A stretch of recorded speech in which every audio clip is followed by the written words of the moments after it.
세상에 이런 일이 저에게 벌어질 거라고는 정말 꿈에도 생각해 본 적이 없었습니다. 제 나이 60이 훌쩍 넘긴 나이에 돌이켜 지난 결혼 생활을 생각해 보니 참 암담하기 그지없더군요. 당시에는 행복하게만 살고 있는 줄 알고 제 인생은 남들보다는 꽃밭이구나 하고 생각했었는데 그게 전부 제 착각이었다는 걸 알게 되었습니다. 드라마, 영화에나 나오는 막장 사연이 제 이야기일 줄 누가 상상이나 했겠습니까? 모든 사실을 알게 된 지금, 지난 시간들을 되짚어 보니 그때 나에게 했던 말들이 전부 이것 때문이었구나 하고 알게 되었다고 할까요? 어디 가서 말하기도 부끄러운 제 치부와 같은 결혼 생활 이야기를 시작해 보도록 하겠습니다. 저는 남편과 결혼하고 얼마 지나지 않아서 딸을 하나 낳았습니다. 제 배로 낳은 자식이라 그런지 새빨갛게 태열이 오른 딸의 얼굴도 예뻐 보이기만 했었더랬죠. 하루 종일을 울고불고 안아달라고 보채는 와중에도 어디 한 군데 잘못될까 싶어서 조심스럽기 그지없었습니다. 우리 남편도 딸이 울어도 예쁘다, 웃어도 예쁘다, 뭘 해도 예쁘다며 고슴도치 부모의 마음을 대변하는 사람처럼 굴었습니다. 그렇게 행복만 가득할 것 같았던 우리 가족의 비극은 시어머니 아들 타령으로부터 시작되었다고 해도 과언이 아닐 정도였죠. 남편네 집안이 워낙 손이 귀한 집안이라 했습니다. 따지고 보면 남편도 외동아들이었고 남편네 친척도 죄다 딸밖에 없었거든요. 저에게 아들을 낳아야 한다고 난리를 치는 건 당연한 지사였지만 그래도 제가 낳은 딸이 첫 손주라 그런지 예뻐해 주시기는 했습니다. 하지만 순수하게 우리 딸을 예뻐해 주셨다기보다는 아들을 낳아와야 하는데 그거 알지? 둘째는 무조건 아들이어야 한다. 아들이 답이다. 아들만 낳자. 이런 말을 하셨죠. 남편도 아들 타령하시는 시모의 갖은 협박과 회유에 지쳐서 아이 하나만 더 낳자고 저를 조르기 시작했습니다. 저도 딸 하나 낳고 아이를 더 이상 낳지 말아야지 하는 생각은 없었기에 남편의 말에 동의하였고 바로 둘째를 가질 준비를 했습니다. 시댁에서도 아이 하나만 더 낳아라. 아들만 낳았다고 내가 애들 다 봐줄게. 하면서 호언장담하셨던 터라 부담은 별로 갖지 않았습니다. 그렇게 2년을 가까이 노력을 했음에도 불구하고 둘째가 영 들어설 생각을 하지 않더라고요. 첫째 딸은 단박에 신혼여행 가서 생겼는데 둘째가 영 들어서질 않으니까 사람 마음에 조바심이라는 게 들러붙더라고요.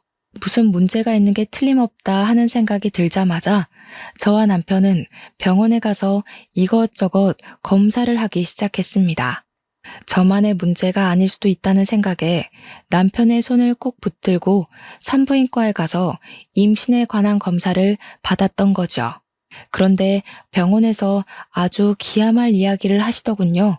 제가 다낭성 난소 증후군이라는 겁니다. 첫째 아이를 낳고 나서 발병한 것 같은데 치료를 하지 않고 오래 방치해둔 터라 증상이 심하고 무조건 수술을 해야 한다고 했습니다. 수술을 하지 않으면 큰 병이 될 수 있다고. 하지만 수술을 한다고 불임이 치료되진 않을 것이라고 했습니다. 저와 남편은 말도 안 되는 소리라고 난리를 쳤죠. 첫째를 낳았는데 어떻게 불임이라는 말을 할 수 있냐고요. 그랬더니 후천적으로도 언제든지 불임은 생길 수 있는 거라며 저를 생각한다면 하루빨리 수술부터 해야 한다고 했어요. 하늘이 무너지는 줄 알았습니다. 아들을 꼭 낳아야만 하는데 불임이라는 소리를 들으니까 정말 머릿속이 새하얗게 변하는 것 같았습니다. 제가 아이를 더 이상 낳을 수 없다는 이야기를 시모가 알기라도 한다면 정말 집에서 쫓겨날지도 모르는 일이었거든요. 하지만 언제까지 시모를 속일 수도 없는 일 아니겠습니까? 결국 시모가 제가 불임이라는 것을 알게 되었고요. 엉엉 울면서 바닥을 치다가 저를 치다가 소리를 지르고 난리를 치시더라고요. 아들을 낳아야 하는데 아들을 이러시면서요. 제가 아파서 당장 수술을 해야 된다는 말보다 아들을 낳을 수 없다는 게 시모에게는 훨씬 더 큰일이었던 겁니다. 저도 많이 속상했죠. 하지만 제가 아들을 낳을 수 없는 몸이라는 건 기정사실화된 일이니 제가 시모에게 대들거나 할 수 없었습니다. 그 모질고 거지 같은 시모의 천대를 제가 다 받아내야만 했습니다. 천대는 괜찮았습니다. 우리 딸은 그래도 손녀라고 은근히 챙겨주시긴 했으니까요. 남편도 저의 마음을 꽤 많이 위로해 주었고 우리 가족과 영원히 함께라면 이 정도 시련은 감수할 수 있을 거라 생각했습니다. 우리 시모가 독실한 기독교인이라 이혼은 죽어도 안 된다. 이혼하면 교회 못 나간다고 생각하시는 분이어서 그나마 쫓겨나진 않았달까요?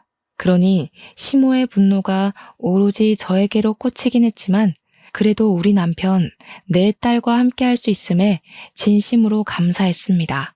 남편한테 밖에서 아이라도 낳으라고 하고 싶어 하시는 것 같았지만 이것 또한 기독교 교리에 어긋나는 행동이라고 하더군요. 이혼을 시킬 수도 없고 그렇다고 대를 이을 아들을 포기할 수도 없고 우리 시모는 하루하루 말라갔습니다. 남편에게 남동생이라도 있었더라면 몰라도 외동아들이니까 더 이상 아들의 씨를 이을 수 없다는 게 시모에게는 세상이 무너지는 일이라고 하더라고요. 처음에는 오롯이 제 편에 서서 아들 타령 그만하시라고 소리를 쳐주던 남편도 점점 지쳐가기 시작했습니다. 시름시름 앓으며 살이 죽죽 내리는 시모를 보면서 우리 남편은 어느 날부터 제 편을 들어주지 않았습니다. 은근히 제가 불임이 된 탓을 하기도 했죠. 그럴 때마다 우리 부부는 부부싸움을 하게 되었습니다. 시모의 아들 타령과 고된 참견에 우리 부부의 사이가 소원해지기 시작한 거죠. 시모는 저와 눈이 마주칠 때마다 아들 타령을 해댔고 저는 더 이상 아이를 가질 수 없는 몸인데도 그 타령을 하는 시모에게 스트레스를 받았고요.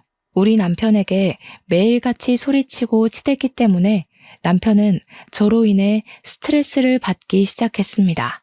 늘 한결같을 줄 알았던 우리 사이가 점점 틀어지기 시작한 순간이었죠. 부부간의 대화도 눈에 띄게 줄다 못해 사라지게 되었고 부부로서 해야 하는 의무 정도만 이행하는 사이가 되었습니다. 저녁밥을 차린다던가 빨래를 한다던가 청소를 한다던가 그런 의무요. 나중에는 남편과 각방까지 쓰게 되었습니다. 표면적으로는 코골이 소리가 시끄러워서였지만 실상은 그게 아니었죠.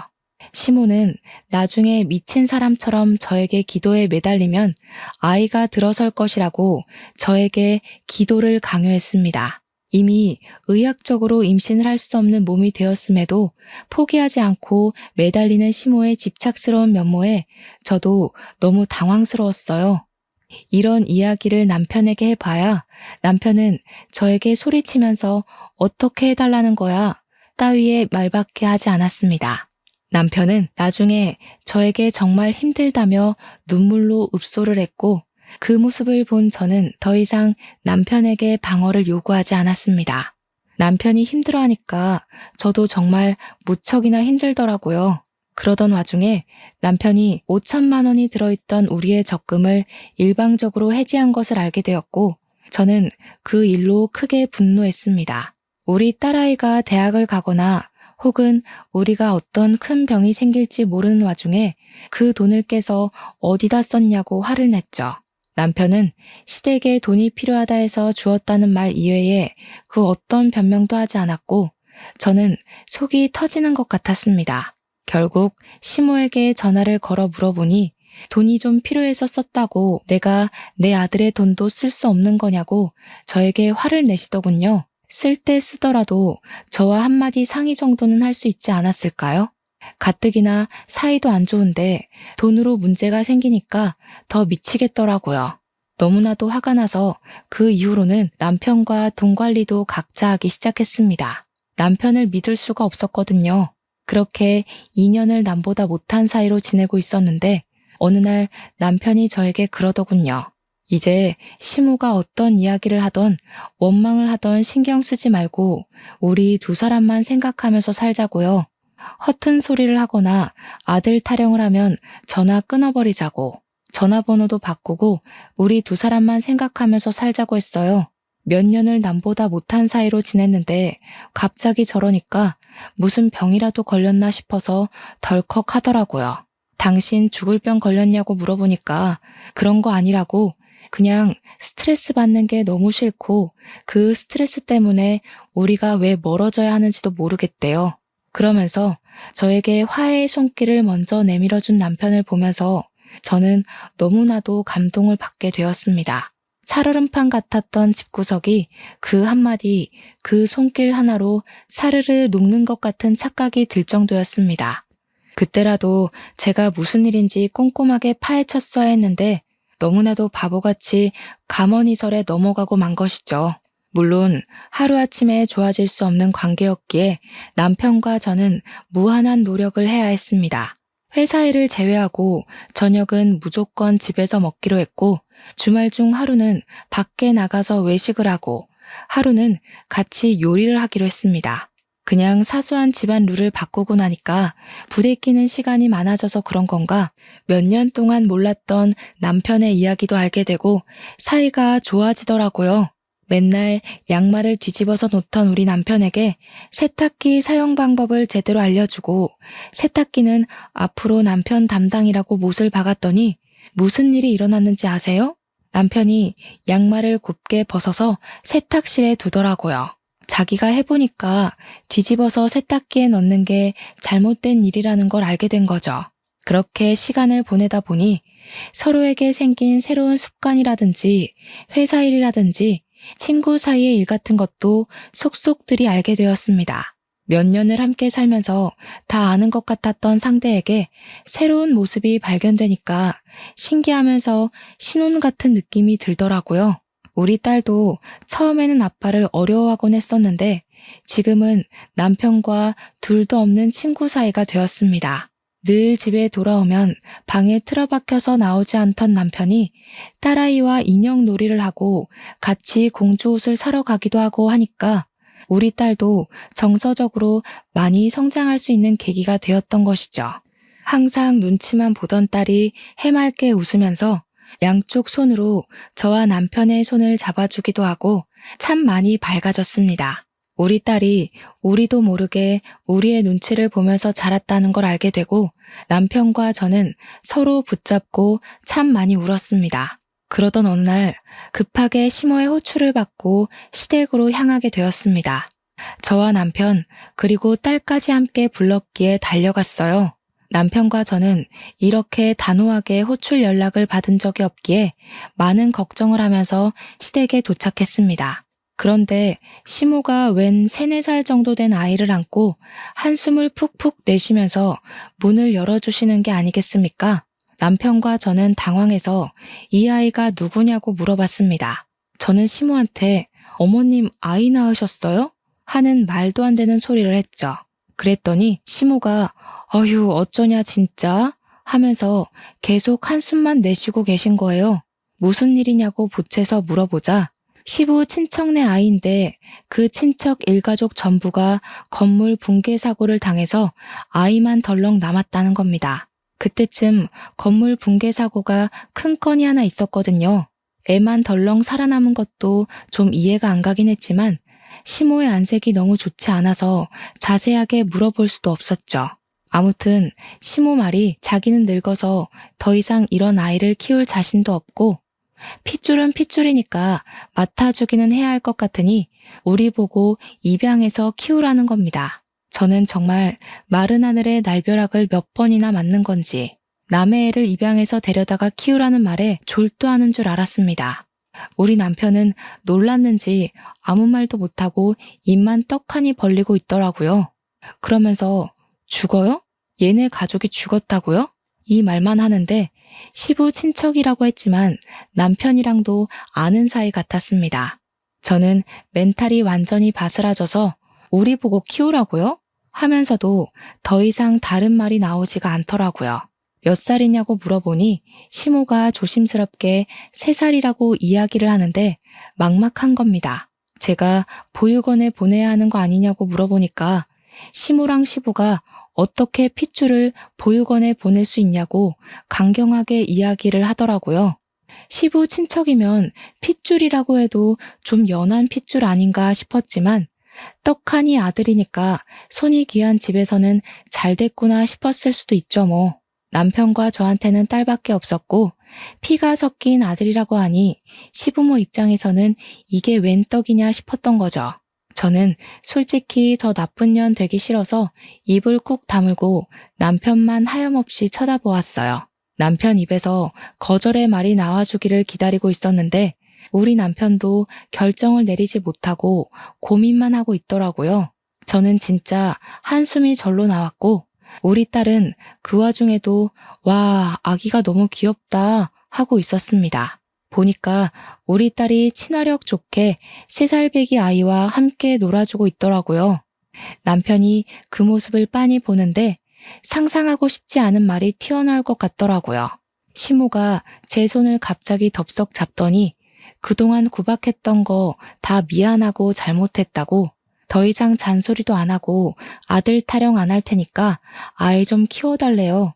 이 아이만 키워주면 해줄 수 있는 모든 걸 다 해주겠다면서 그동안 서운하게 했던 거 전부 잊고 새 출발하자는 겁니다. 살림에도 전혀 간섭 안 하고 이 아이만 맡아주면 죽은 듯이 살겠다고 하시는데 제가 정말 발을 동동 구르고 싶었어요. 우리 시부까지도 나한테 부탁한다고 조심스럽게 이야기를 하는데 저는 남편만 보고 있었습니다. 한참을 고민하던 남편이 저를 딱 보더니 그러대요. 아이를 키우고 싶다고 하는 겁니다. 어차피 우리도 둘째를 가지려고 했으나 몸에 이상이 생겨서 아이를 갖지 못한 거 아니냐고 저를 설득하는 거예요. 우리 딸이랑도 3살 차이 나는 아들이니 나이 차이도 좋지 않겠냐고. 둘이 잘 노는 거 보니까 오히려 딸한테도 좋을 것 같대요. 그렇게까지 이야기하는데 제가 더 무슨 말을 할 수 있었을까요? 자세히 보니까 시부 핏줄이라 그런지 시부의 얼굴도 보이는 것 같고 남편의 모습도 보이는 것 같고 우리 딸이랑도 잘 놀고 결국 떠한 듯이 애를 데리고 집으로 돌아오게 되었습니다. 남편은 별 고민 없이 아이가 집으로 오자마자 육아용품들을 사러 가자고 했고 당장 필요한 아이의 용품을 사오게 되었습니다. 갈아입을 내복조차 없었으니 하나하나 새로 준비를 해야 했어요. 아이를 위해 쓰라며 시부가 200만 원을 보내주기도 했습니다. 그날부터는 입양 절차를 알아보기 시작했고 남편은 진짜 우리 아들처럼 잘 키워보자고 딸 하나 아들 하나 이상적인 가족 아니냐고 끝까지 저를 설득했습니다. 이미 입양 절차까지 끝냈으니 저도 결심을 했죠. 우리 딸처럼 우리 아들로 키우겠다고요. 그런데 좀 어이가 없는 상황들이 발생하기 시작했어요. 우리 딸이야말로 내 배로 낳은 우리 핏줄이고 아들은 뭐 솔직히 말하면 제 피가 섞인 건 아니니까 남의 핏줄이나 다름없잖아요.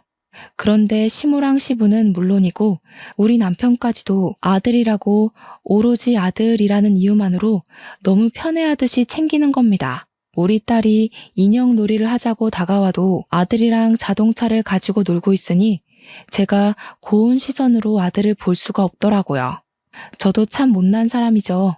이게 바로 새엄마의 고충인가 싶으면서도 그래도 우리 딸을 더 예뻐해줬으면 싶더라고요. 제가 점점 딸에게만 신경을 쓰게 되고 마음이 기울게 되니까 아들은 점점 더 남같이 느껴지고 저도 모르게 아들의 실수를 눈감아주지 않고 싸늘하게 대하게 되고 예뻐 보이지도 않더라고요. 이게 바로 차별이라는 거잖아요. 아무것도 모르는 3살짜리 애한테 대놓고. 그래서 제가 마음을 고쳐먹기로 결심했어요. 애들이 크는 동안 정말 차별하지 않으려고 무던한 노력을 해야 했어요. 특히 의사소통이 가능해진 시점부터 더욱 신경 써야 했습니다. 딸이랑 아들의 식성이 전혀 달라서 서로 좋아하는 반찬을 고루고루 해주는 것도 무척이나 중요했고요. 사달라는 장난감도 놀이 취향이 달라서 엇갈려도 2개를 꼭 손에 각각 들려주려고 노력했습니다. 일부러 새엄마라서 그렇지 뭐 라는 소리를 듣지 않으려고 제가 아들에게 얼마나 신경을 썼는지 몰라요. 워낙 어릴 때 입양을 해서 그런지 아들도 저에게 엄마 엄마 하면서 잘 따라다니고 저에게 애정도 주고 했고요. 그렇게 우리 아이들이 초등학생이 되고 중학생이 되고 하는 동안 우리 가족에게는 많은 일이 있었습니다. 첫째로 시부가 돌아가신 일이었습니다. 평소에도 지병이 있으셨는데 그 지병이 악화되어서 새벽에 갑작스럽게 눈을 감으신 거였어요. 장례식장에서 남편이 받은 충격이 어마어마했는지 거기다가 임종도 제대로 지키지 못했으니 더욱 마음이 아팠겠죠. 남의 가족들은 전부 시부가 그렇게 허망하게 가실 줄 몰랐던 터라 우왕좌왕했습니다. 우리 시모 또한 현실이 믿기지 않는다는 듯 그렇게 영정사진을 붙잡고 오열을 하셨어요. 우리 아들, 우리 손자놈 크는 거 보고 갔어야지 뭐 그리 급하다고 일이 빨리 갔냐고 하시는데 그 와중에 우리 딸 이야기는 없어서 서운했습니다. 두 번째로는 몇 년 뒤에 시모가 노화로 인하여 돌아가시게 된 일이었습니다. 눈을 감기 직전까지 인공호흡기를 달고 계셨는데 하염없이 저를 찾으셨다고 했어요. 저는 회사에서 일을 하다가 반차를 급하게 내고 병원으로 달려왔는데 시모가 정말 눈물을 뚝뚝 흘리시면서 쇳소리로 이야기를 하시는 겁니다. 싫었을 텐데 아이를 맡아 키워준 게 너무나도 고맙다면서 자기가 지은 죄가 많다고 다 용서해달라고 하셨어요. 그간 아들 타령하시면서 아들을 입양하기 전까지 저를 엄청나게 괴롭히시긴 하셨으니까요. 가는 길에 다 용서해주면 고맙겠다고 하시는데 그렇게 짜증나고 싫었던 시모가 죽기 전에 용서를 구하고 가니까 마음이라는 게 또 참 그렇더라고요. 가시는 길 내가 편안하게 가실 수 있게 용서를 해드려야겠다 싶었죠. 우리 시모가 끝까지 용서를 빌게 된 일에는 다른 이유도 있었어요. 죽기 직전까지 우리 딸은 쳐다도 보지 않고 아들만 챙겼기 때문이에요. 우리 딸에게는 용돈 10,000원도 쥐어줘 본 적이 없으면서 아들한테는 아들이고 또 부모 잃어 불쌍한 애라면서 그렇게 잘해줬거든요. 가지고 싶은 거, 먹고 싶은 거 있다고 하면 아들에게 다 사다 바치고 오죽하면 우리 딸이 저한테 넌지시 물어보기도 했어요. 엄마, 동생 말고 사실은 내가 주워온 애 아니야? 이렇게요. 그때마다 너무나도 속상했지만 딸아이에게 알아들을 수 있게 설명하는 게 더 힘들었습니다. 어떻게 말해도 우리 딸이나 아들에게 상처가 될 수 있는 말이 될 게 뻔했기 때문이었죠. 그런데 본격적인 차별이 시작된 게 시부모 두 분 모두 돌아가신 다음이라고 하면 믿어지시겠습니까? 우리 딸이 고등학생이 되고 첫 중간고사 성적표를 받아왔는데 성적이 나쁘지 않더라고요. 중간쯤에 위치하긴 했지만 학교 수업 외에 사교육을 받아본 적이 없던 터라 사교육의 힘을 빌리면 상위권도 가능할 것 같았어요. 그래서 저는 학원을 열심히 보내주기 시작했습니다. 누구나 똑똑하고 공부 잘하는 자식 갖길 원하잖아요. 학원만 잘 다녀도 서울에 있는 4년제 학교는 붙을 수 있을 것 같아서 열심히 공부를 시켰는데 아들이 갑자기 미술 공부를 하고 싶다고 하더군요. 그런데 미술이라는 게, 아니, 예체능이라는 게 재료값이며 레슨비며 엄청나게 깨지잖아요. 그때 이미 저는 퇴직을 한 상태였고 남편 외벌이로 살고 있었는데 미술 재료값에다가 딸 학원비까지 생각을 하니까 막막하더라고요. 그래서 아들에게 미술이 왜 하고 싶은지 꼭 해야 하는 건지 물어봤습니다. 제가 그동안 보아온 실력으로 봐서는 미술에 큰 재능이 있어 보이지 않았거든요. 게다가 공부하는 담싸한 것 같은 모습을 보였기 때문에 더욱이 시키고 싶은 마음이 들지 않았습니다. 남편에게 상의를 했더니 남편이 애가 해보고 싶다고 하니까 한번 시켜보자고 하더라고요. 그래서 동네 학원을 등록해서 보내기 시작했어요. 동네 학원은 레슨비가 저렴하더라고요. 우리 형편에 비싼 학원을 보내줄 여유도 안 되고 하니까 아들도 이해해줄 거라고 믿고 있었습니다. 그런데 미술학원에서도 그저 그런 학생이었던 거예요. 특출나게 재능이 있었던 것도 아니고 취미반 정도의 실력이었던 거죠. 예고 입시반에 들어가고 싶다고 징징거리는데 실력이 안 되니까 예고는 꿈도 못 꾸는 수준이었고요. 학원에서도 아들에게 예고 입시반에 들어갈 실력이 안 된다고 말을 한 건지 아들이 이 학원 수준이 낮아서 자기 실력이 늘지 않는 거라고 하더라고요. 미술학원으로 엄청 유명하다는 학원을 알아왔다며 거기를 보내달라고 떼를 쓰기 시작하는데 학원비가 2배가 넘는 겁니다. 집에서 거리도 멀고 비싸서 못 보내준다고 했더니 아들이 그러는 거예요. 자기가 주워온 자식이라서 차별하는 거냐고요. 남편이랑 저랑 둘 다 엄청나게 당황을 한 거죠. 주워온 자식이라니 어디서 그런 소리를 듣고 하는 말이냐고 물어봤어요. 그러니까 아들이 그러더라고요.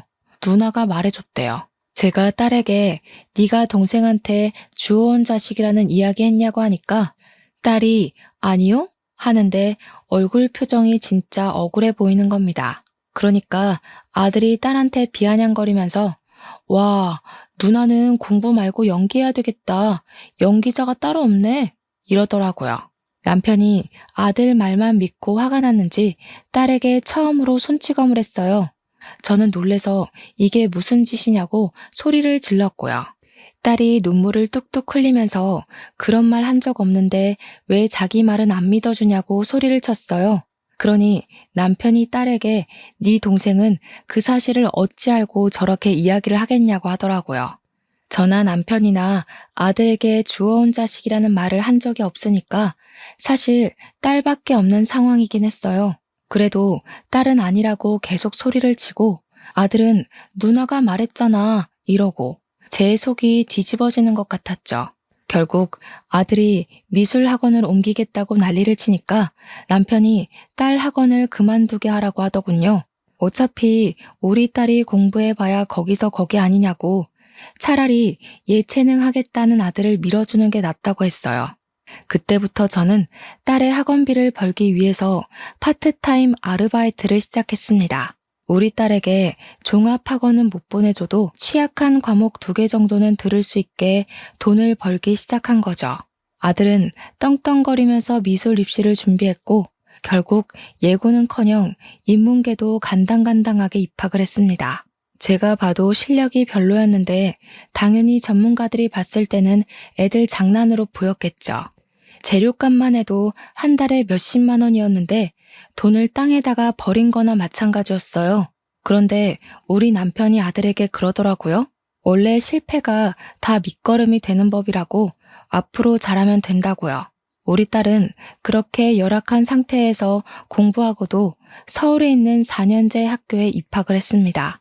그런데 학교에 가려면 등록금이 필요하잖아요.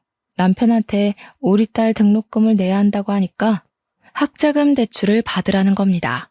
아들한테는 돈 아까운 줄 모르고 쏟아붓더니 정작 딸 대학 등록금이 없다는 게 말이 됩니까? 우리 딸은 아빠한테 손찌검을 당한 이후로 남편과의 대화를 완전히 차단했어요. 혼자 알아서 하겠다고 하더니 학자금 대출 받고 틈틈이 아르바이트와 과외를 하면서 자기 혼자 벌어서 학교를 다니더라고요. 제가 파트타임 아르바이트를 하면서 번 돈은 모조리 딸에게 주었죠. 고등학교에 입학한 아들은 미술 학원을 그만두었어요. 정말 한숨만 나네요.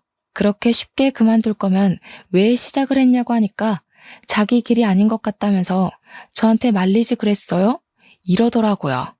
하고 싶다고 했을 때 시켜준 게 누구냐면서 엄마 덕분에 시간 버렸네요 하는데 손이 부들부들 떨렸습니다. 친엄마가 아니라고 자기한테 관심 없는 거 아니냐면서 이번에는 연기 학원을 다니고 싶다는 거예요. 저는 어이가 없어서 대꾸하길 포기했는데 우리 남편은 미술 학원비나 연기 학원비나 그게 그거 아니냐고 보내주라고 하더라고요.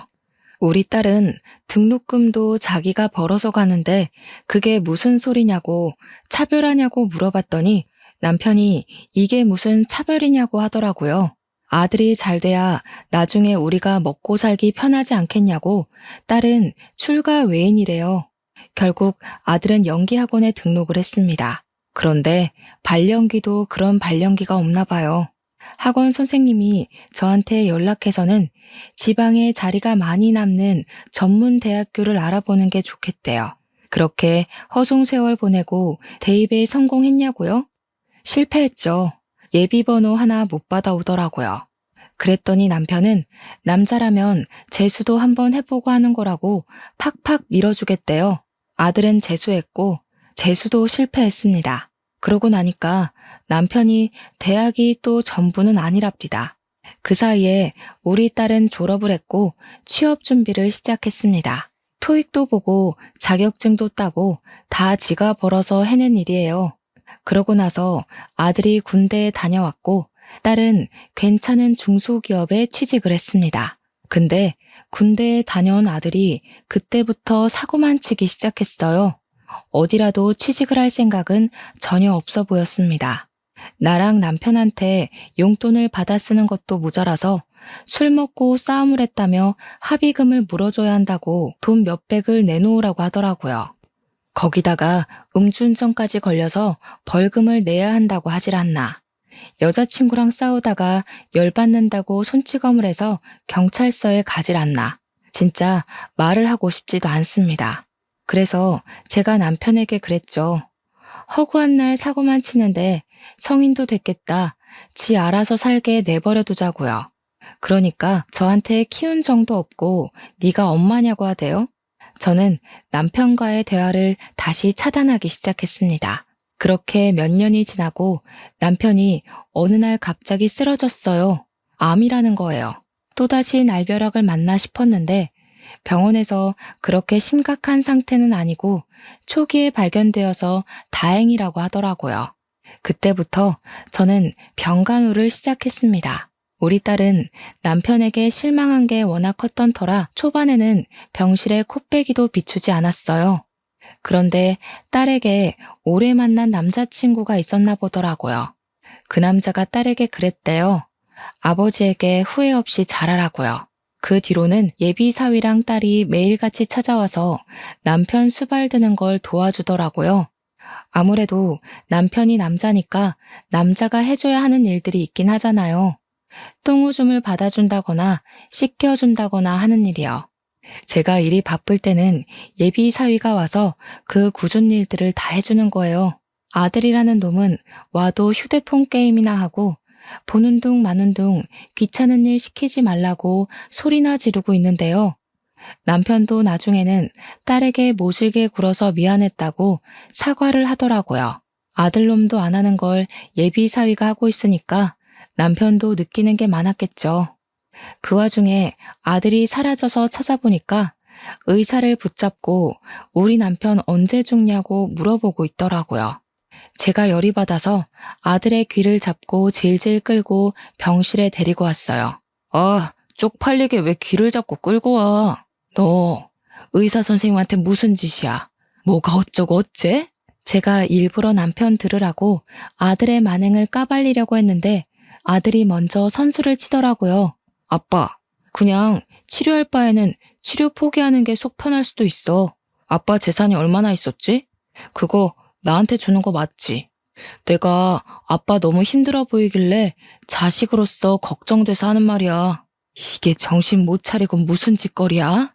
아, 엄마는 날 또 너무 몰아세운다 진짜. 의사한테 들어보니까 상태 별론 것 같던데? 그래서 하는 말인데 갑자기 죽으면 재산 문제로 골치 아프니까 미리 유언장 쓰는 건 어때? 나도 아빠 자식인데 나한테 많이 물려주면 내가 엄마는 책임질게. 나 믿지? 그러니까 너무 걱정 말고 세상에 미련도 그만 가지고. 그 말에 남편은 씩씩거리면서 부들거렸어요. 무슨 말을 해야 하는지 머리가 지끈거릴 정도였습니다. 남편은 아들을 정말 한 대 칠 것 같은 표정이었지만 자기가 오냐오냐 키운 탓이 크다고 느꼈는지 화를 그냥 참더라고요. 다행히 우리 남편은 항암을 하면서 암 사이즈가 많이 줄었고 수술도 성공적으로 끝이 나게 되었습니다. 앞으로 회복에만 집중하면 된다고 해서 온 가족이 마음을 놓게 되었어요. 그렇게 남편이 기운을 차리게 된 시점에 우리 딸이 드디어 예비 사위와 웨딩 마치를 올리게 되었습니다. 남편의 손을 잡고 버진로드를 걸어가는 순간부터 우리 딸이 눈물을 보이더라고요. 딸의 결혼식을 마치고 신혼여행을 가 있는 동안 남편은 집에 들어오지도 않는 아들에게 실망했는지 저에게 파양을 하자고 했습니다. 그렇게 해달라는 거 다 해주고 키웠는데 아빠 언제 죽어? 유산은? 이러니까 실망이 엄청나게 컸겠죠. 남편은 더 볼 것도 없다고 파양 소송을 걸었고 그동안 경찰서 들락날락하고 합의금 물어준 게 모두 소명이 되어서 파양 신청이 되었습니다. 아들은 그 소식을 듣고 찾아와 집을 아주 난장판으로 만들었어요. 역시 좋은 새끼는 필요 없다 이거지? 아주 부모랍시고 참견할 때부터 마음에 안 들었어. 어차피 나한테 부모 같은 거 필요도 없었으니까 내가 혼자 살 수 있게 마지막으로 원룸 하나만 해줘. 저는 안 된다고 말했지만 남편은 암 보험금 타고 남은 돈의 일부를 아들에게 해주더라고요. 화도 내고 달래도 받지만 남편은 강경했고 아들 녀석은 그 돈 받아간 이후에 일절 연락도 없고 찾아오지도 않고 깜깜무소식으로 지내더군요. 그렇게 시간이 또 몇 년 지나고 우리 딸은 아이도 낳고 행복한 가정을 꾸리며 누구보다 잘 살고 있었어요. 평화롭기만 한 우리 가족에게 또 한 번 시련이 찾아왔는데 그게 바로 남편의 암이 재발을 한 것이었습니다. 재발한 암은 처음과 다르게 빠르게 전이가 되었고 결국 남편은 시한부 선고를 받게 되었습니다. 우리 딸이랑 저는 정말 너무나도 속이 상했고 그 고통스러운 항암 치료를 또 겪어야 할 남편이 불쌍했죠. 그런데 남편이 그러더라고요. 연명치료 받고 싶지 않다고. 이만큼 살았으면 됐다고요.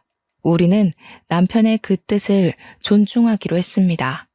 남편은 자기가 받는 연금 통장이랑 암 진단 보험금에 사망 보험금까지 합치면 먹고 사는데 큰 문제는 없을 거라고 했어요. 사람이 죽을 때 되면 변한다더니 왜 저러나 싶었습니다. 그렇게 3개월 동안 많은 추억을 쌓으려고 노력했고 우리 남편은 고통을 참으며 눈을 감았습니다. 저는 연락하지 않았지만 우리 딸이 어떻게 아들에게 연락을 했더라고요. 아버지 돌아가셨다고요.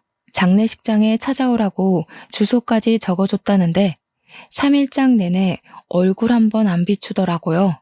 파양하길 참 잘했다 싶었습니다. 남편이 남긴 집이며 보험금, 연금을 죄다 확인하니까 돈이 꽤 되더라고요. 딸에게 좀 주겠다고 했더니 저한테 노후 자금으로 쓰라고 양보를 했어요. 사위가 변호사라 자기네 돈 궁하지 않다고 하면서요.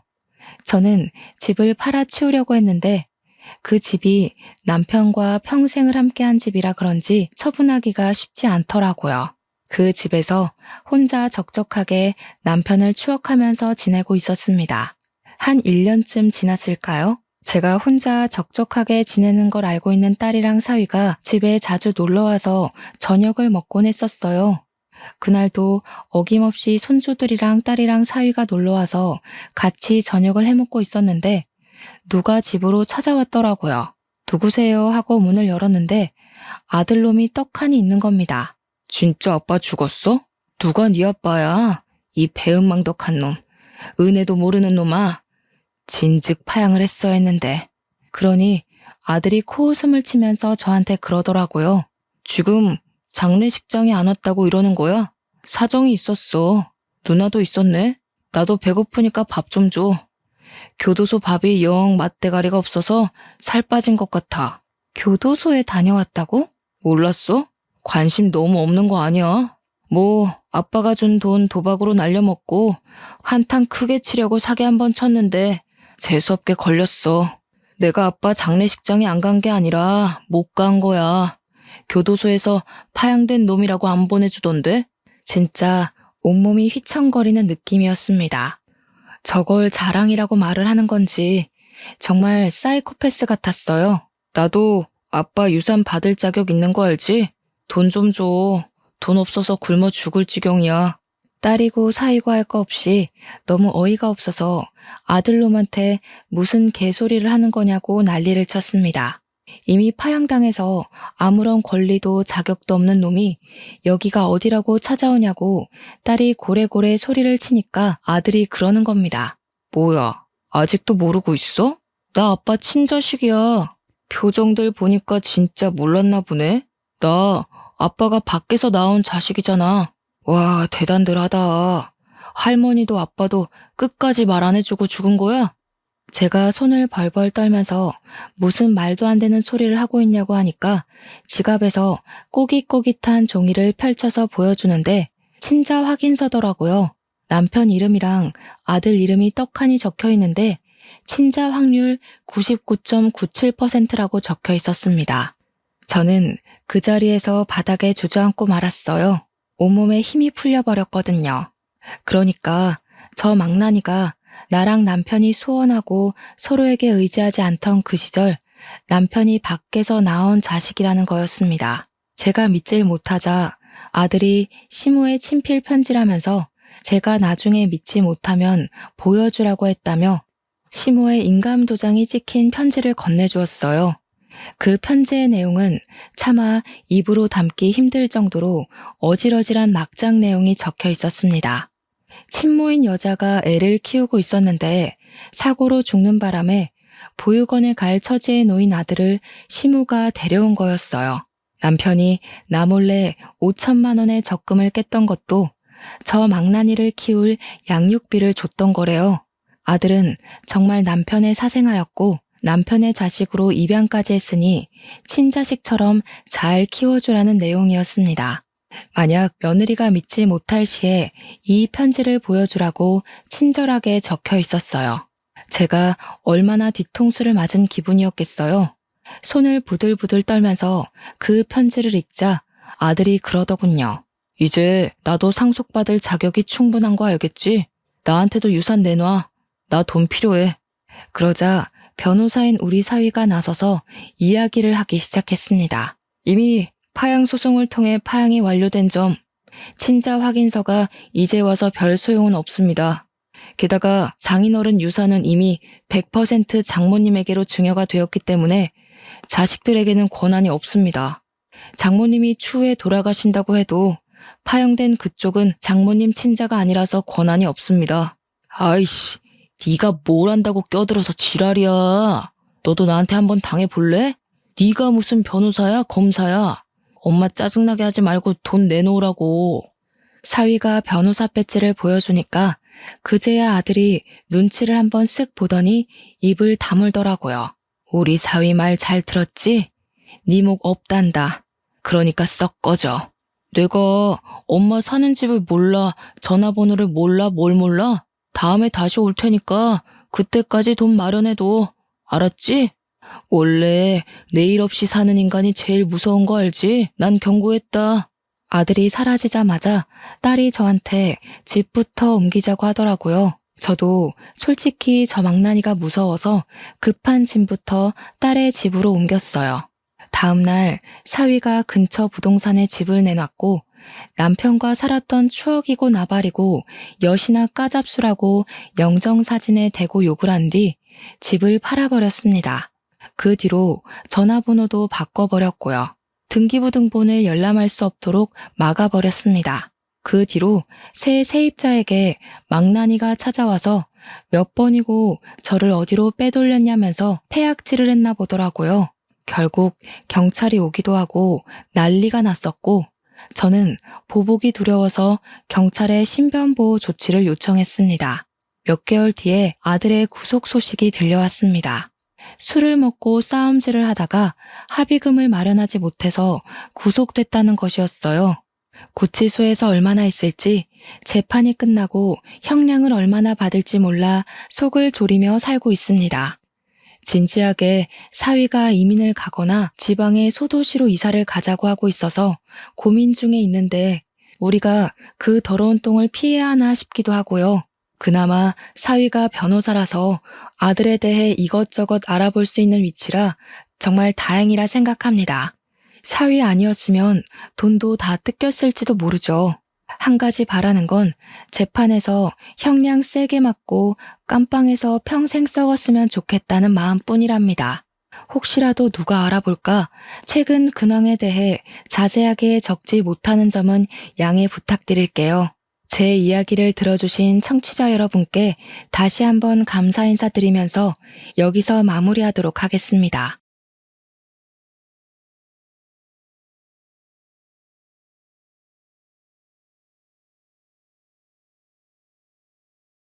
안녕하세요. 저는 60대 딸을 가진 평범한 여성입니다. 젊은 나이에 남편을 잃고 혼자 딸 하나만 보고 살아왔습니다.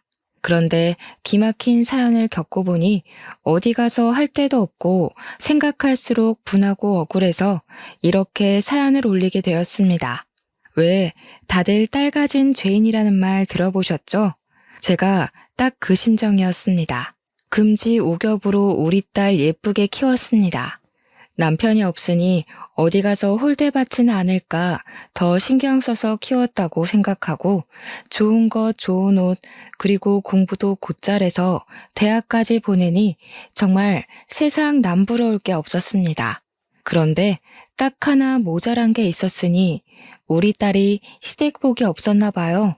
결혼 생활 3년 동안 아이가 안 생기니 시댁에서 아이를 쥐잡듯이 잡아댔거든요. 처음 딸이 사랑하는 사람이라고 사위를 데리고 왔을 때, 그래, 너만 좋으면 엄마도 좋다 하고 했습니다. 다른 거 볼 게 뭐 있었겠어요. 그냥 우리 딸이 데려온 사람이니 잘 골랐겠지 하고 믿었습니다. 처음 사위를 보는데 생긴 것도 반반하고 성격도 서글서글하면서 어머니 어머니 하는데 참 마음에 든다 싶었어요. 싹싹하고 성실하고 더 볼 게 없었죠. 사위에게 물어보니 그 집도 어릴 때 아버지가 돌아가셔서 홀어머니 밑에서 자란 터라 서로 잘 맞겠지 싶기도 했어요. 저희도 남편이 일찍 죽고 혼자 키운 딸이라 사돈이랑도 그런 공감대가 있겠다 싶었어요. 시집살이 덜할 수도 있겠다 싶었거든요. 둘이 잘 만나다가 딸이 사위랑 결혼을 하고 싶다고 말을 했습니다. 사위 얼굴도 모르는 것도 아니고 성격 좋은 것도 알았겠다 싶어서 너희들이 결혼하고 싶으면 해라 하면서 흔쾌히 결혼을 허락했습니다. 결혼 준비는 본인들이 알아서 한다면서 저는 신경 쓰지 말라고 하는 겁니다. 그냥 상견례 준비되면 와서 밥 먹고 사돈끼리 얼굴 한번 보면 된다고 말입니다. 본인들이 알아서들 착착 준비하는데 얼마나 기특하던지 저는 알았다고 했습니다. 딸과 사위는 작은 한정집 집에서 상견례를 준비했습니다. 아담한 한옥이 운치 있고 참 좋더라고요. 기분 좋게 안으로 들어가서 앉았습니다. 사돈이 되실 분은 아직 오시지 않았더라고요. 잠시 후 식당의 창호지 문을 열고 들어오는 사돈의 분위기가 참 범상치가 않았습니다. 젤을 발라 번들거리는 머리를 쫙 틀어올리고 옷은 개량 한복을 입고 있었어요. 꼭 만신이셨던 저희 할머니 느낌이 드는 겁니다. 그쪽 일을 하시나 속으로 생각을 했어요. 사위한테는 한 번도 그런 이야기를 들어본 적도 없었던 저는 적지 않게 당황을 했습니다. 사위에게 어머니는 작은 가게를 운영한다고 들었거든요. 간혹 다른 일을 하면서도 신내림을 받는 사람도 있다고 알고 있기에 그런가 보다 생각했습니다. 저는 일어나서 예비 사돈께 깍듯이 인사를 했습니다. 말을 붙여보니 전혀 그쪽으로 일을 하시는 분이 아니시더라고요. 작은 가게를 최근에 접고 그냥 친구들과 여행을 즐기신다고 하더라고요. 운치 좋은 곳에 가서 맛있는 것도 먹고 이야기도 하고 한다는 겁니다. 그냥 취향의 한복을 입으시나 했습니다. 그런데 사람을 보면 첫 느낌이란 게 있잖아요. 그 느낌을 지울 수가 없는 겁니다. 뭔가 뒤에 있는 것 같은 찝찝함이 들었습니다. 저도 조금이나마 만신의 피가 섞여서인지 간혹 그런 감을 느끼곤 했습니다. 왜 사람 촉 좋은 사람들이 있다고 하지 않습니까? 바로 그게 저거든요. 그래서 계속 이렇게 안 좋은 느낌으로 의심하는 것보다야 확실하게 물어보는 게 좋겠다 싶어 사위를 불러 물어보았습니다. 모르는 것보다야 아는 게 좋다고 생각했었고 혹시라도 그쪽 일을 하신다면 제가 주의할 점이 있을 것 같았거든요.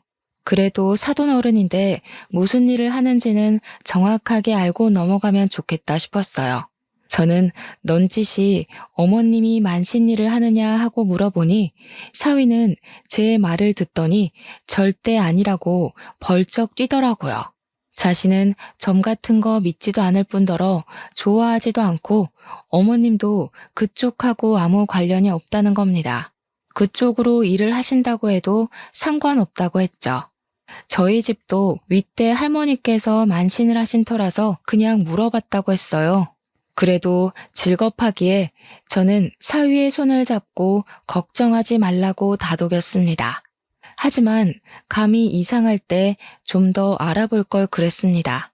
그래도 살아온 세월로 느끼는 감이란 게 있는 건데 왜 그렇게 대충 물어보고 놓쳐버렸는지 나중에 후회하게 될 줄 누가 알았겠어요.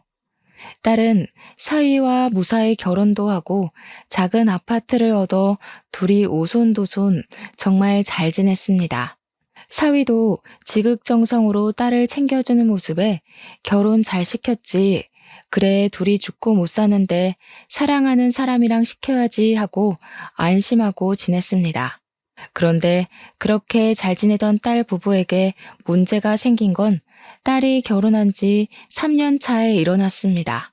결혼한 지 꽤 되어도 아이가 안 들어서니 딸도 스트레스를 받는지 얼굴이 점점 안 좋아지는 겁니다. 넌지시 딸에게 피임하고 있냐고 물어봤습니다. 그냥 안 생기는지 아니면 일부러 안 갖는 건지는 알아야겠다고 생각을 했으니까요. 딸은 피임을 안 했다고 하더라고요. 그때부터 저도 걱정이 되기 시작했습니다.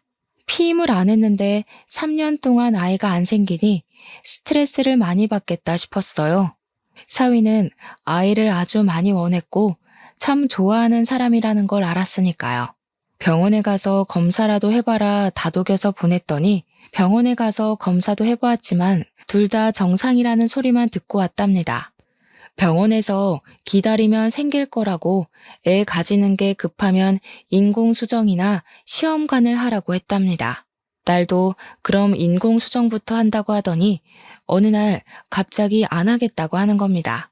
왜 그러냐고 물어봐도 대답이 없고 얼마나 답답하던지 원래 속에 있는 이야기를 안 하는 아이라 자기 속도 속이 아닌가 보다 하고 그냥 넘기길 반복했습니다. 조금 더 물어볼 걸 입 닫고 있는 것은 속이 골마간다는 건데 그때 저는 눈치를 채지 못했습니다. 하루는 딸이 찾아왔는데 기운도 없어 보이고 저에게 할 말이 있는 것 같은데 입을 꼭 다물고 말을 안 하는 게 아니겠어요? 그날뿐만 아니라 몇 번이나 저를 찾아와서 아무 말 안 하고 가기를 반복하더라고요. 무슨 일이 있냐 하고 다시 물어봐도 역시 아무 대답을 안 하는 겁니다. 속은 속대로 타들어가는데 물어봐도 대답을 안 하고 가니 무슨 일이 있나 보다 신경이 쓰였습니다. 그러다가 제게 사돈이 저희 집으로 찾아왔습니다. 개량 한복을 곱게도 차려입고 머리를 젤을 발라 틀어올린 사돈은 대뜸 제 앞으로 붉은 종이에 금색 글씨가 쓰인 부적을 여러 장 내려놓았습니다. 사돈어른, 이것을 한 장은 이불 안에, 그리고 한 장은 천장 위에, 그리고 한 장은 현관에 붙여두시고 나머지 한 장을 자시에 촛불 켜고 정화수 떠놓고 제발 딸아이 아이를 가지게 해주십시오. 빌고 나서 촛불에 태워서 부적가루를 정화수에 띄워서 드시면 됩니다. 저는 황당해서 두 눈을 동그랗게 떴습니다. 부적을 몸에 두르고 집에 붙이는 것도 찝찝한데 빌고 태워서 먹으라니 정말 거부감이 생기더라고요. 그것도 무슨 부적인지도 모르는 걸 말이죠. 저는 정중하게 거절을 했습니다. 죄송합니다, 사돈어른. 제가 그런 걸 믿지 않아서요. 이렇게 많은 부적은 필요도 없고 제가 그런 걸 안 좋아하니 그냥 가져가시는 게 좋을 것 같습니다. 제가 그렇게 말하니 사돈의 얼굴이 금세 울그락 푸르락 달아오르더라고요. 사돈이 이렇게 무심하게 있으니까 며느라기한테 애가 안 들어서는 거 아닙니까? 제가 매일같이 신령님께 빌고 장군님께 치성을 드리면 뭐합니까? 여기서 다 제 공덕이 빠져나가는 걸요. 아무 말 하지 마시고 한번 해보세요. 아이들을 위하는 일이니까요. 장군님은 뭐고 신령님은 다 뭡니까? 사위 말로는 그쪽 일은 안 하신다고 들었는데요. 그런 걸로 애를 가질 수 있었으면 조선시대 사람들은 애 못 낳는다고 쫓겨나는 사람도 없었겠네요. 그리고 저도 그쪽으로 조상님이 있어서 잘 알고 있습니다. 사람 일 공덕으로 될 일이 있고 안 될 일이 따로 있는 겁니다. 가지고 돌아가세요. 거보세요. 그렇게 생각하니 애가 안 생기는 거라고요. 아무리 내가 설명해도 속이에 경일 끼면은 알아듣질 못해서 자기 앞에 조상님이 아이를 주려고 데리고 왔다가도 돌아선다는 말입니다. 굿도 하고 산신께 사흘 밤낮을 빌어도 모자랄 판에 이렇게 초를 치시면 됩니까? 이게 얼마나 귀한 건 줄 알고 나는 말이에요. 우리 선녀님께서 기도하고 또 기도해서 지은 영험한 부적입니다. 아휴, 저는 아무튼 그런 거 안 믿어요. 이거 당장 가지고 돌아가세요. 다시는 이런 이야기 꺼내지 마세요. 그런 거 가지고 혹시 애들한테도 강요하거나 하시지 마시고요. 그냥 기다립시다. 아이들이 알아서 잘 할 테니까요. 나이도 아직 젊은데 왜 그렇게 성하세요? 병원 다니면 금방 생길 겁니다. 사도는 얼굴이 시뻘개져서 부적을 집어들고 횡하니 가버리더군요. 그렇게 돌아가고 나니 깊은 한숨이 새어나왔어요. 그간 제게 딸이 말 못한 게 저것이구나 하고 그제야 생각이 들더라고요. 저는 이런 걸 안 믿으니 말도 못 꺼내고 얼마나 고민했을까 하고 말입니다. 저희 할머니가 아무리 만신이어도 저렇게 어이없는 짓은 하신 적이 없었는데 저는 더욱 의심이 들었습니다. 전화를 해볼까 몇 번이나 핸드폰을 들었다가 내려놓기를 반복했어요. 제가 말했다가 또 속만 뒤집는 거 아닌가 걱정이 되었습니다. 그렇게 며칠을 소가리를 하고 있을 때 딸이 울면서 집으로 뛰쳐왔더라고요. 왜 그러냐고 물어봐도 답이 없고 울기를 반복하는데 한참을 운 딸이 사위랑 못 살겠다고 하더라고요. 붉은 천을 가지고 와서 몸을 묶어 대지를 않나 이상한 부적을 가지고 몸에 붙이질 않나 밤마다 악몽을 꾼답니다. 그때 사돈의 부적이 생각났어요. 그 옆엔 내가 애를 잡았겠구나 생각이 번쩍 들더라고요. 이번에는 사위까지 합세했다고 하니 제 속이 안 뒤집히고 배기겠어요. 그래서 그만 살아라 했습니다. 애가 뭐라고 안 낳고 살면 되지 내 딸이 더 귀한데 스트레스를 그렇게 받으면서 살 게 뭐 있나 싶었어요. 딸이 집으로 오고 나서 사위가 찾아왔습니다. 저는 괘씸해서 현관문도 열어주지 않았어요. 정말 화가 나더라고요. 아껴주겠다, 사랑해주겠다 데려가 놓고선 그런 짓을 하다니 말입니다. 내 금쪽 같은 딸한테 한 일을 생각하니 피가 거꾸로 솟았습니다. 그런데 사위가 돌아가지 않고 현관 앞에서 무릎을 꿇고 또 빌고 또 비는 겁니다. 미안하다고 돌아가자고 다시는 그런 일 없을 거라나요? 저는 딸에게 당장 사위하고 갈라서라고 말했습니다. 그런데 딸이 자기 잘못이다. 얼마나 아이를 원하면 저러겠냐. 그러는 겁니다. 속이 뒤집혀서 말도 안 나오는 겁니다. 너 당장 저놈하고 헤어져. 아주 사람이 할 질 못할 질 다 해놓고서는 이제 와서 저렇게 빈다고 다 해결될 일이야? 응? 데려갈 때는 아주 손가락에 물 한 방울 안 묻히게 할 것처럼 굴더니 이게 뭐야. 사람을 아주 우습게 하라. 그만해 엄마. 다 내 잘못이야. 아이를 워낙 좋아하는 사람인데 결혼 3년 동안 임신의 임자 근처도 못 갔잖아. 보통 착상이라도 해서 유산이라도 해보는 건데 나는 그런 것도 없고 얼마나 간절했으면 그랬겠어. 그게 왜? 네 잘못이야. 아이 안 낳고 사는 부부들은 다 이혼하고 갈라서야 한다던? 둘이서만 재미지게 아주 잘도 살더라. 여행 다니고 취미 즐기고 너는 젊은 애가 돼가지고 생각은 구한말 사람처럼 구는 거냐? 내가 너 그렇게 살라고 공부시킨 줄 알아? 사위는 제 언성이 높아지자 현관문을 두드리며 울부짖는 게 아니겠어요. 장모님, 제발 문 좀 열어주세요. 저 그 사람 얼굴만 보고 돌아가겠습니다. 제가 잘못했습니다. 아이 없어도 저 그 사람 사랑합니다. 정말입니다. 그 사람 닮은 딸 하나 낳고 살고 싶어서 그랬습니다. 제발 문 좀 열어주세요. 다시는 그런 일 없게 만들겠습니다. 제가 다 책임지겠습니다. 제발 그 사람 얼굴 한 번만 보게 해주세요. 됐네. 아무리 아이가 가지고 싶고 원해도 그렇지 어떻게 그럴 수가 있는가? 그런 것 가지고 아이가 생긴다던가? 아이를 원하면 병원을 다니면 되지 않아. 왜 병원을 못 가게 하고 이런 사단을 만드냔 말이네. 돌아가. 속에서 천불이 나서 저는 정말 냉정하게 사위를 내쳤습니다. 딸아이가 돌아간다고 해도 저 집안이랑 엮이면 될 일도 안 되겠다 싶었습니다. 잘못된 방법으로 아이를 닥달하는 것을 보니 화가 치밀었어요.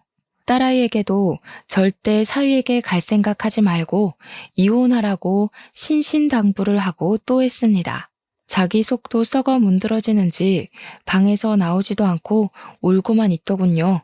그렇게 울다가 딸아이는 잠을 자고 또 잤습니다. 사람을 얼마나 들들 볶으면 사흘 밤낮을 잠을 자는지 안쓰럽고 가여워서 자고 있는 딸아이의 머리를 쓸고 또 쓸었습니다. 일단 딸아이가 심적으로 안정을 되찾으면 바로 이혼하라고 다시 말할 생각이었습니다. 딸아이야, 사위와 한 입을 덮고 살았으니 독한 맘 먹고 못 꺼내낼 수 있지만 저라도 독한 맘을 먹고서 이 결혼을 끝내야겠다고 생각을 하고 있었으니까요. 하지만 일이 사람 뜻대로 되나요? 그날은 딸을 몸보신 시켜야겠다는 생각으로 멀어도 그날 잡은 소를 파는 시장으로 가서 고깃감을 사왔습니다. 뼈는 푹 고아서 사골 해먹이고 고기는 딸아이가 좋아하는 갈비를 할 생각이었거든요. 집 현관문을 열고 들어왔는데 집안이 난장판이 되어 있는 겁니다. 누가 도둑이 든 것 마냥 어질러진 집안을 보고 놀라서 딸아이 방을 벌컥 열었습니다. 하지만 그곳에 딸아이는 없었습니다. 너무 놀라서 손이 덜덜 떨리는 게 아니겠어요? 빨리 핸드폰을 찾아서 딸아이에게 전화를 걸었습니다. 하지만 받지를 않는 겁니다. 몇 번을 해도 딸도 사위도 전화를 받지 않았습니다. 순간 경찰에 신고를 해야 하나 아니면 기다려봐야 하나 별별 생각이 머릿속에 스치더군요. 하지만 이렇게 집이 어질러진 것을 보고 가만히 기다리고 있을 수만은 없었습니다. 그때 딸에게 짤막하게 단문의 문자가 왔습니다. 엄마, 나 집으로 돌아갈게. 걱정하지 말라고 말입니다. 그것을 보고 억장이 무너져 내리는 겁니다. 다시 그 집으로 기어 들어가다뇨. 시장 봐온 것을 다 내동댕이 치고서 밖으로 나가 택시를 잡아 탔습니다. 딸아이 집이라도 가봐야겠더라고요. 딸아이 집에 도착해서 현관문을 두들기니 딸아이와 사위가 얼굴을 빼꼼 내밀면서 밖으로 나오더군요. 입가에 미소까지 띠면서 말입니다. 저는 딸의 손을 잡고 집으로 돌아가자 설득을 했습니다. 너 여기서 뭐 하는 거니? 그 꼴을 당하고도 다시 돌아온다는 게 말이나 되는 일이야? 어서 나랑 같이 집으로 돌아가자. 딸은 고개를 푹 숙이더군요. 손을 꽉 쥐고 작게 웅얼거렸습니다. 죄송해요, 엄마. 아무리 생각해도 지금 이혼은 아닌 것 같아요. 다시 그 사람이랑 시작하고 싶어요. 그 사람도 다시는 그런 짓 안 한다고 저한테 싹싹 빌었어요. 우리 다시 아이 가져보기로 약속도 했고, 저 아직 그 사람 사랑해요. 저 그 사람 없으면 못 살 것 같아요. 그 말을 듣는데 애간장이 녹아내리더라고요. 이 못난 거사, 지금 그걸 말이라고 하니? 다시는 그런 일 없을 거라고 어떻게 보장을 하니? 당장 돌아가자. 어서 이 집안이랑 인연을 끊어야 네가 살지. 안 그러면 말라 죽을 거야. 어서 돌아가자. 어서. 장모님, 정말 걱정하지 마세요. 저희가 더욱 노력하겠습니다. 이 사람 몸 추스르면 다시 아이도 가져볼 생각입니다. 아무 걱정하지 마시고 돌아가세요. 저는 사위의 얼굴을 보고 머리가 쭈뼛 섰습니다. 어떻게 딸에게 그런 짓을 하고 다시 아이를 가진다는 말을 하는지 이해가질 않았어요.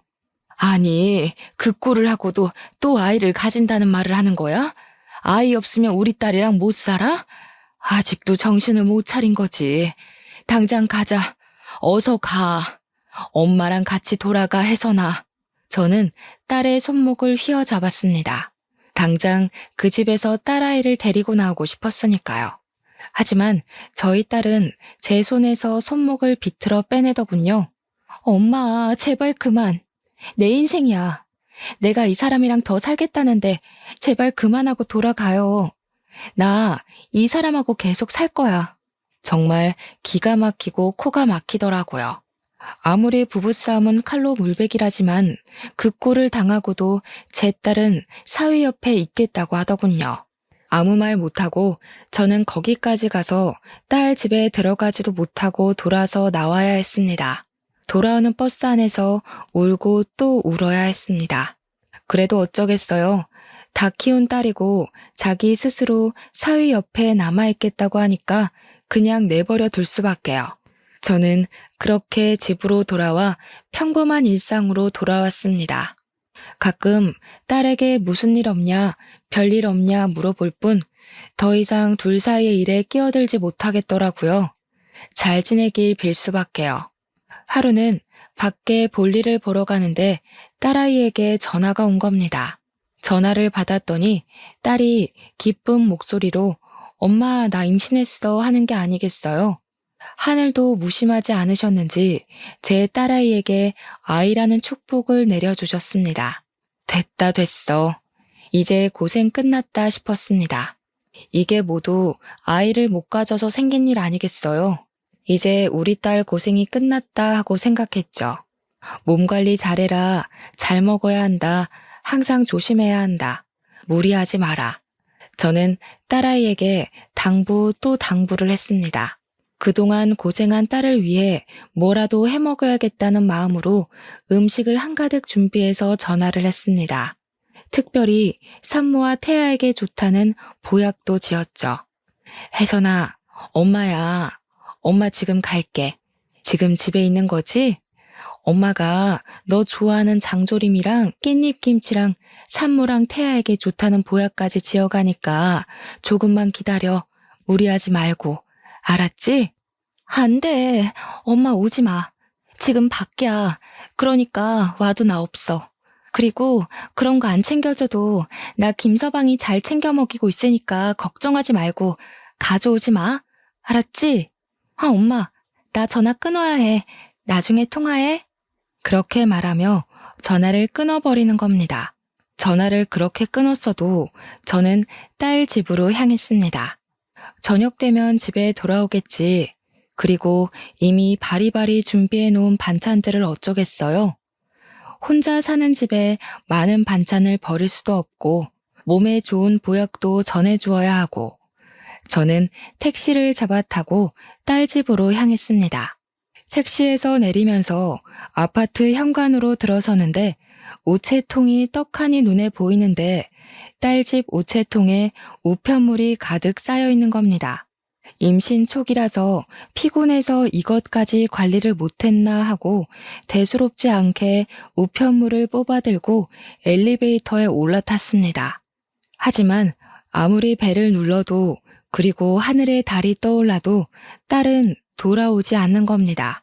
이 늦은 시간까지 사위도 딸도 얼굴을 안 비치는 게 너무 이상해서 저는 다시 딸에게 전화를 걸었습니다. 혜선아, 엄마 너희 집 앞인데 도대체 어디니? 응? 임산부가 밤늦게까지 어디를 돌아다니는 거야. 빨리빨리 돌아와서 쉬어야지. 초기라서 무리하면 안 된다고 했잖아. 엄마, 나 지금 다른 곳에서 지내고 있어. 오지 말라고 했잖아. 와도 없다고. 김서방이랑 어머님이 잘 챙겨주고 있으니까 걱정하지 말고 기다리고 있어. 너 그게 무슨 말이야? 다른 곳이라니. 어디 있어? 너 지금 너희 시어머니랑 같이 있는 거야? 도대체 어딘데 엄마에게 말을 못해. 빨리 말해. 걱정하지 마, 엄마. 어머님이 우리 아이 잘 크라고 신령님께 치성 드리러 있어. 이렇게 하면 아이도 잘 크고 건강하게 태어난대. 너무 걱정하지 말고 기다리고 있어. 그만 끊을게. 딸은 다시 전화를 끊어버렸습니다. 등골이 오싹해지는 것이 온몸에 소름이 돋아오르기 시작하더라고요. 제가 안 봤으면 모를까 사돈의 그 민속신앙에 미친 모습을 보고 나니까 이대로 두면 무슨 일이 벌어질 것 같은 예감이 들었습니다. 엄마가 되어서 손 놓고 기다릴 수가 있나요? 저는 사돈에게 전화를 걸었습니다. 처음에는 제 전화를 무시하고 받지 않더군요. 저는 끈질기게 전화를 계속 걸었습니다. 제 딸한테 무슨 일이라도 생기면 그 여편네를 가만둘 생각이 없었거든요. 몇 번의 시도 끝에 사돈이 전화를 받더군요. 여보세요? 사돈 아니신가요? 무슨 일로 이렇게 늦은 시간까지 전화를 하시는 거죠? 무례하기 짝이 없네요. 예의에 어긋난다는 것을 모르시나요? 날 밝으면 전화를 다시 하던가. 이게 무슨 짓입니까? 다짜고짜 저에게 전화를 했다고 화를 내는 겁니다. 지금 우리 딸이랑 사위랑 같이 있다는 거 압니다. 어디에 있는 겁니까? 댁에 안 계신 것 같은데. 지금 우리 딸 어디에 있는 거예요? 걱정하지 마세요. 애들은 아주 잘 있습니다. 밥도 잘 먹고 잘 지내고 있다는 말입니다. 뭐가 걱정이셔서 이런 시간에 전화를 하셨나 모르겠습니다, 정말. 기분이 나쁘네요. 앙칼지게 째는 사돈의 목소리를 들으니 더욱 정신이 번쩍 들었습니다. 저는 전화기를 꽉 부여잡고 통화를 이어나갔습니다. 지금 어디 있나요? 제가 직접 얼굴도 보고 직접 해온 반찬도 먹여야겠네요. 임신 초기인데 조심하고 또 신경 쓸 때 아닙니까? 엄마 밥도 먹고 싶을 테고 사돈께서 한 번만 양해 좀 해주세요. 제 말을 듣고 사돈은 한참을 고민하더니 작게 읊조렸습니다. 뱃속 아이 걱정은 하지 마세요. 제가 얼마나 정성을 다 쏟고 있는지 아시면 아마 깜짝 놀라실 겁니다. 정 궁금하시면 사돈께서도 이곳에 와서 하늘째를 올리시던가요. 그럼 하늘이 감복해서 더 건강한 애를 주실 겁니다. 오실 때 5천만 원 준비해서 오시면 됩니다. 하늘에 재를 올리는데 5천만 원이면 아주 싼 가격입니다. 재라니, 저 여편네가 또 미친 짓을 꾸미는 것을 바로 알겠더라고요. 저는 딸아이가 너무 걱정되기 시작했습니다. 이제 홀몸도 아닌 애인데 또 무슨 일을 당하지 않는지 불안해서 전화를 받는 손이 덜덜 떨리는 겁니다. 그리고 5천이라니 그 말에 더욱 심장이 떨려왔습니다. 혹시라도 딸아이에게 문제라도 생기는 것은 아닌지 불안해서 떨리는 마음이 진정이 안 되더라고요. 그때 바로 이혼을 시켜버리는 건데 딸 마음 추스른다고 왜 그걸 못 시켰는지 순간 혀를 깨물고 싶었습니다. 저는 긴 호흡을 하고 다시 전화를 들었습니다. 구시요? 제 형편에 5천이 어디 있겠습니까?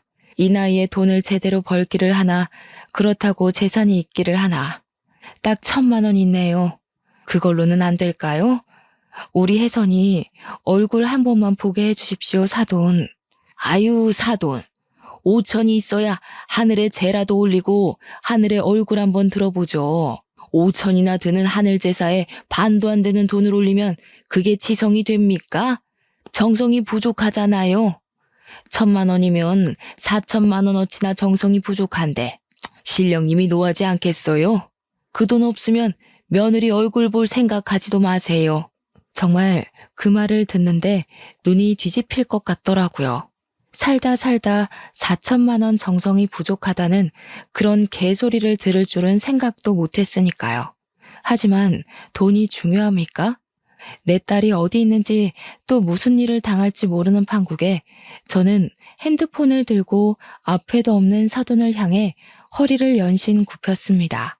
사돈, 제발 더 이상 제가 돈이 없어서 그래요. 1,000만 원 정성이라도 부모의 정성이니 신령님께서 받아주시지 않겠습니까? 제발 한 번만 그동안 정을 생각해서 우리 혜선이 얼굴 한 번만 보게 해주세요. 이렇게 부탁드리겠습니다, 사돈. 핸드폰 너머로 사돈 옆에 내 긴 한숨이 타고 넘어오더군요. 정말 고민이 된다는 식으로요. 그러더니 저보고 어디 산속으로 돈 들고 쭉 오면 된다고 말하고 끊어버리는 겁니다. 산이라니 말도 안 되는 상황에 심장이 덜컥 내려앉더군요. 이것들이 미쳐도 제대로 미쳤다는 것을 그때 알겠더라고요. 혹시 모르니 저는 다음날 당장 은행으로 찾아갔습니다. 그동안 모았던 적금을 해약하니 정말 딱 1,000만 원이 나오더군요. 그 돈을 5만 원짜리로 바꿔서 비닐에 싸고 또 쌓아서 가방에 꼭 담아서 품에 꼭 안았습니다. 이 돈은 어쩌면 제 딸을 살릴 돈이라고 생각을 했습니다. 일단 사돈이 시키는 대로 그 산을 찾아갔습니다. 작은 시골 마을 뒷산이지만 산세가 좀 험해 보이더군요.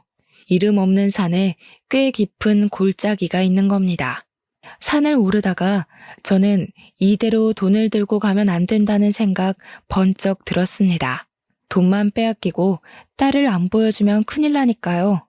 주위를 둘러보니 큰 바위 하나가 눈에 띄더라고요.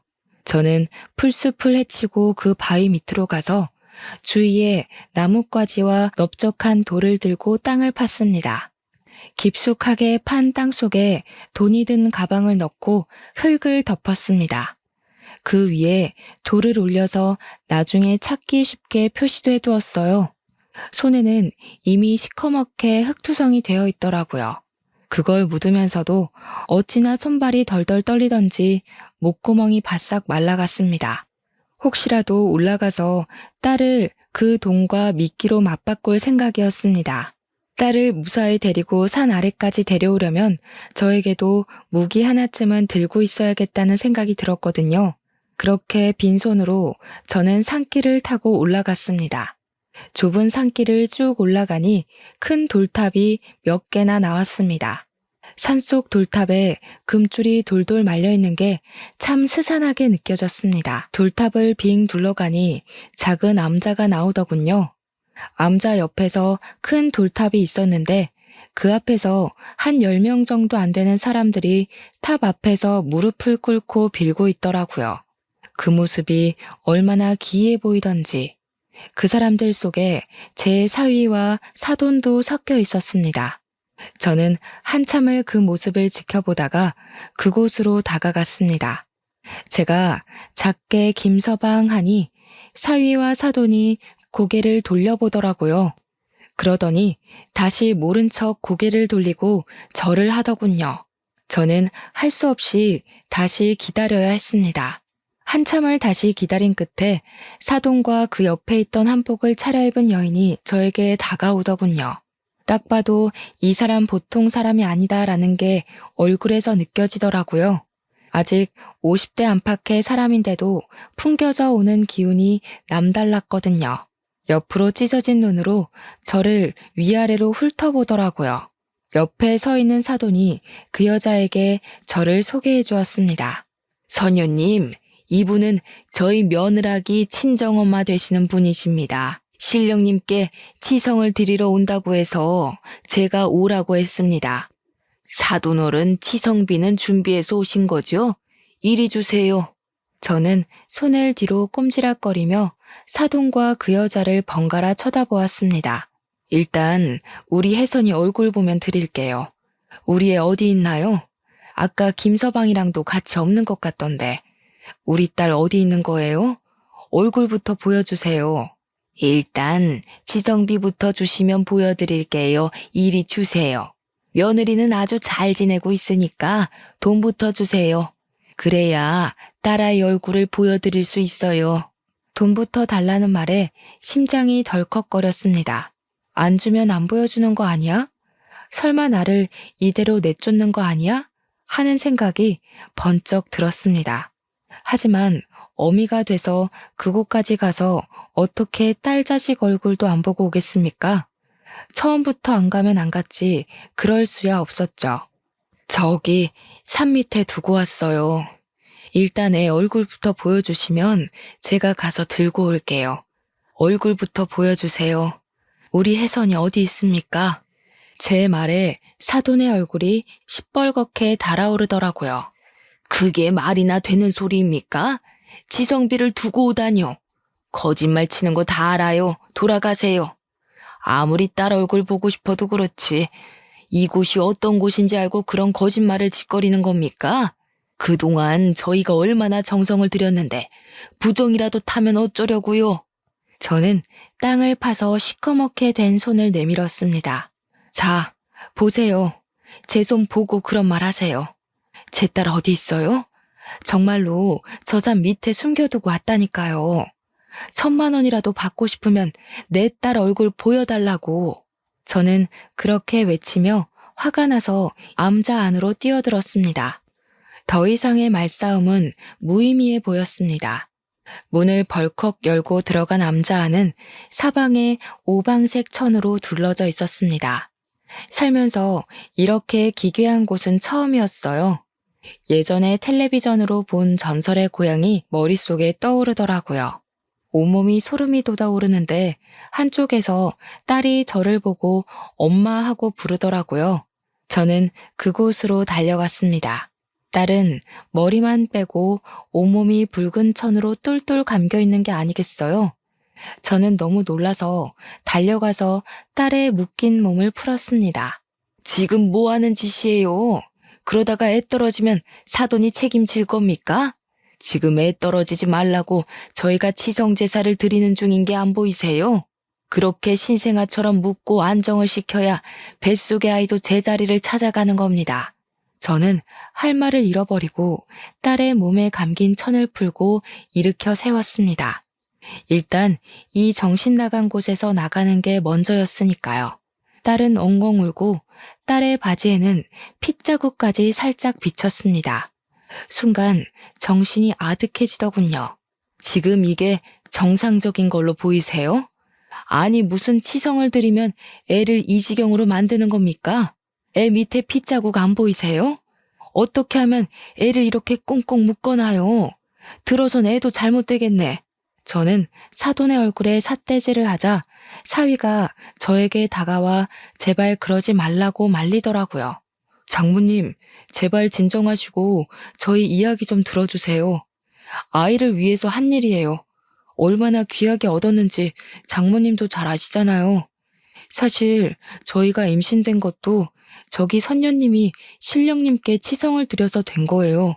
이번에도 잘 되라고 빌어주시는 거니까 제발 화 좀 푸세요. 이런 미친 것들을 봤나? 지금 이 상황을 보고도 내가 눈이 안 돌면 사람이야?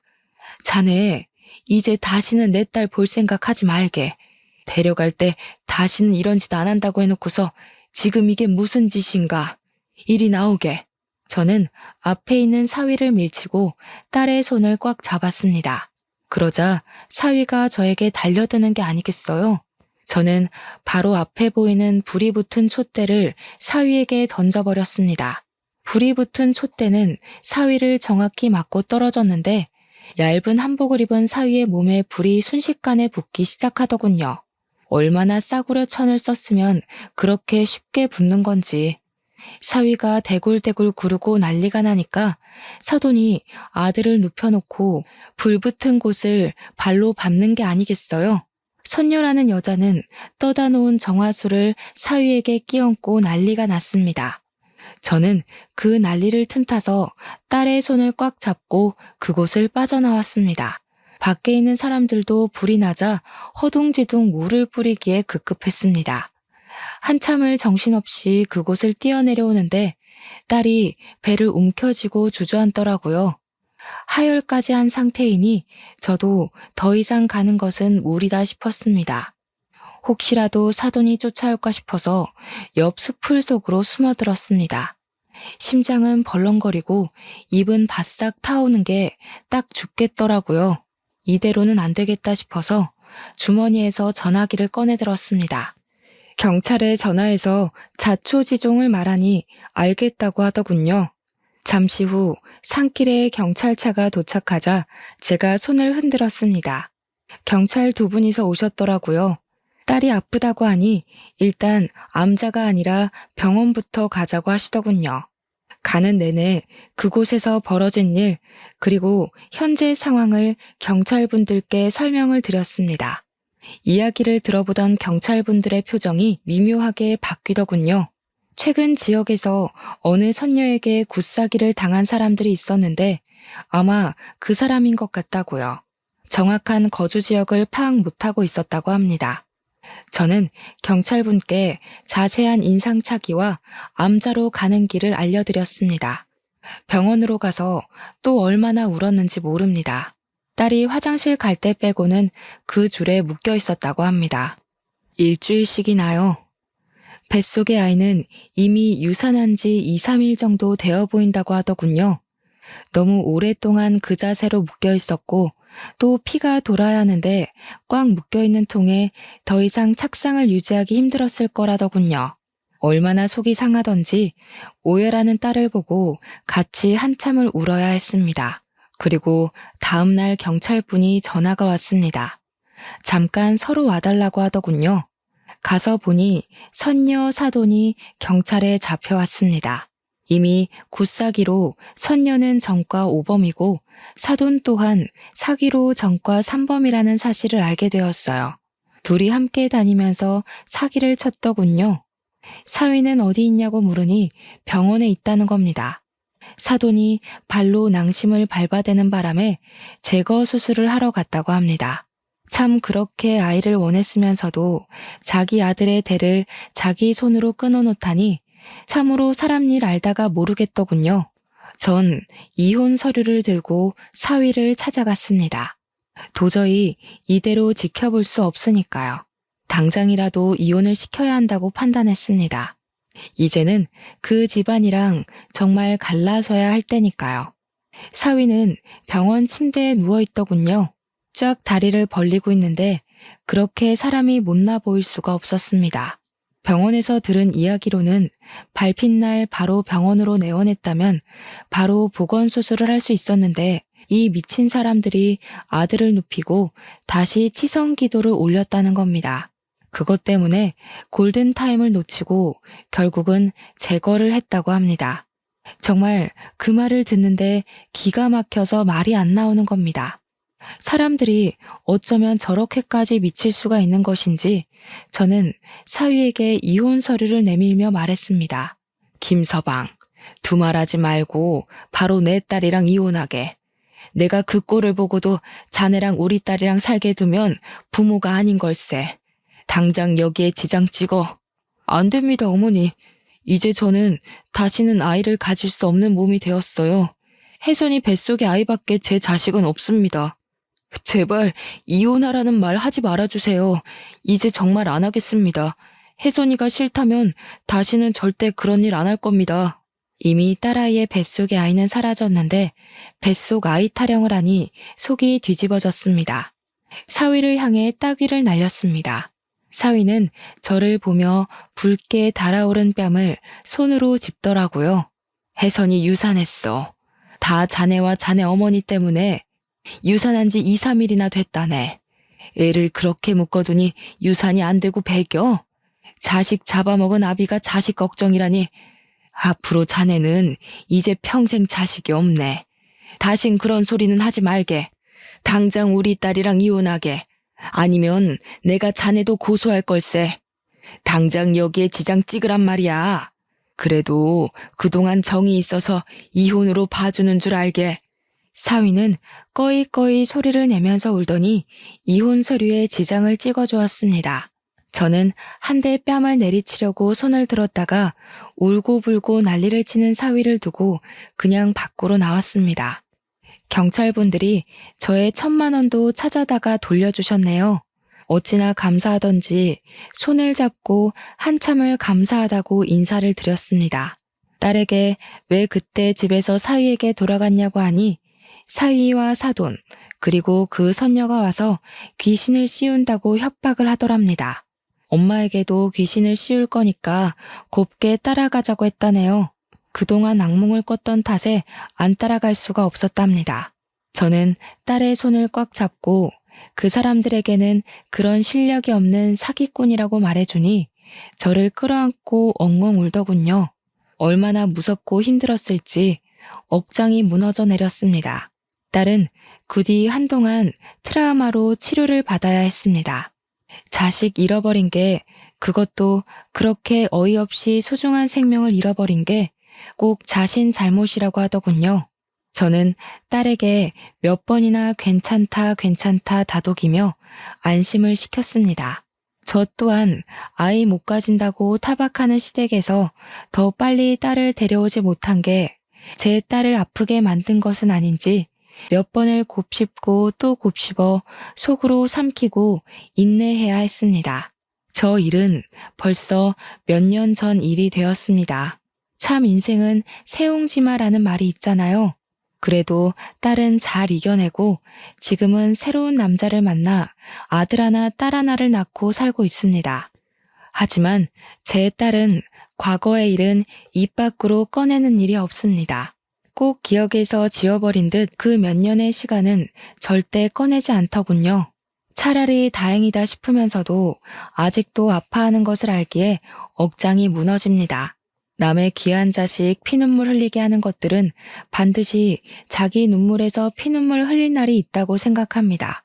뿌린 대로 거둔다는 말이 있잖아요. 천벌을 받아야죠.